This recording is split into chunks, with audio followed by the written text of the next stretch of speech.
কলিজার টুকরা যুবক, পায়ে হাত রেখে বলি নবীর তরিকাটারে গলার মানা বানায় আল্লাহ।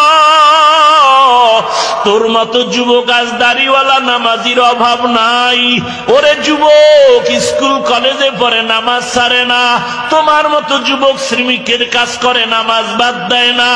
তোমার আমার মতো যুবক কোটি টাকার মালিক হারাম খায় না, ব্যবসা করে হারাম পথে চলে না।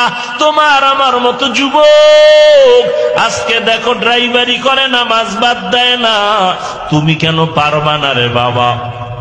আল্লাহর কাছে তওবা করো, আল্লাহর কাছে তৌফিক চাও। আল্লাহ তুমি তওবা করার তৌফিক দাও। জীবনে আর গুনাহ করব না, দুনিয়াটা কিছুই না রে বাবা।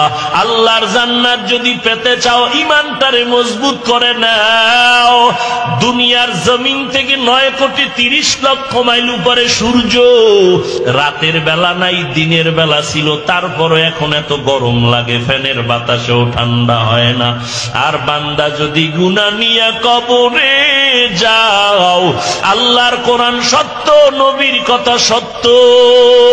দুই পার্শ্বের মাটির চাপ, কবরের মধ্যে একটা নয় দুটো নয় 99টা সাপ। কবরের মধ্যে জাহান্নামের আগুন। হাসরের ময়দানে সূর্য মাথার উপরে নেমে আসবে, গুনাহগারের মাথার মগজগুলো ভাতের মারের মতো টকবক করে ফুটতে থাকবে। সূর্যের তাপে জমিনটা তামা হয়ে যাবে। ওরে আল্লাহর বান্দা, ওই আযাবের কথা স্মরণ করে তওবা করে নাও। চোখের পানি ছেড়ে কান্না করো। গুনাহের কারণে দিলটা পাথর হয়ে গেল, চোখে পানি আসে না। আল্লাহর কাছে তৌফিক চাও, আল্লাহ কান্নাওয়ালা চক্ষু দান করে দাও, কান্নাওয়ালা চক্ষু দান করে দাও। এরে নবীর উম্মতের দল, চোখ বন্ধ করে দেখো কোথায় মা, কোথায় বাবা, কোথায় দাদা, কোথায় মা নানা। এক এক করে সব চলে গেল, জিন্দেগিতে আর তাদের সাথে দেখা হবে না রে বাবা। বয়ান আসছো, বয়ানের পরে ঘর পর্যন্ত পৌঁছার গ্যারান্টি নাই। এক জায়গায় দোয়া চাইলো হুজুর, বয়ান থেকে মোনাজাত করে বাড়ি যাওয়ার পথে মরিয়ে গেছে, অ্যাক্সিডেন্ট হলো। আসার পথে অ্যাক্সিডেন্টে মারা গেল। এরকম অহরহ যুবকের লাশের খবর পাওয়া যায়। দুনিয়াটা কিছুই না রে বাবা।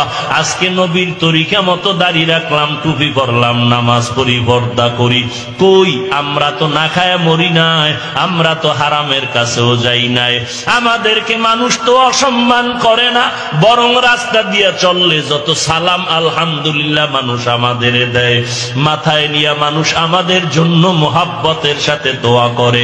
এরে আল্লাহর বান্দা, টুপি দাড়ির কারণে সম্মান মোটেও কমে নাই, কোরআন পড়ার কারণে সম্মান কমে নাই।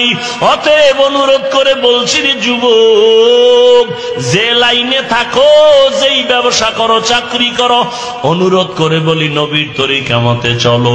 তুমি কোন দল করো, কোন দলের নেতা, কোন পীরের মুরিদ, কবরে গেলে কোনো পরিচয় থাকবে না। ওই কবরে 3টা প্রশ্ন হবে। রবের পরিচয় দাও, ধর্মের পরিচয় দাও, রাহমাতুল লিল আলামিনের পরিচয় দাও। জবাব যদি দিতে না পারো, কবর হবে জাহান্নামের গর্ত। আল্লাহ তাআলা বলেন, আমি সবাইকে জান্নাত দিতে চাই, তবে তোমরা যদি জান্নাত পেতে চাও 2টা গুণ তোমাদের অর্জন করতে হবে। 1 নাম্বার গুণের নাম পরিশুদ্ধ ঈমান, 2 নাম্বার গুণের নাম হলো বেদাত মুক্ত নেক আমল।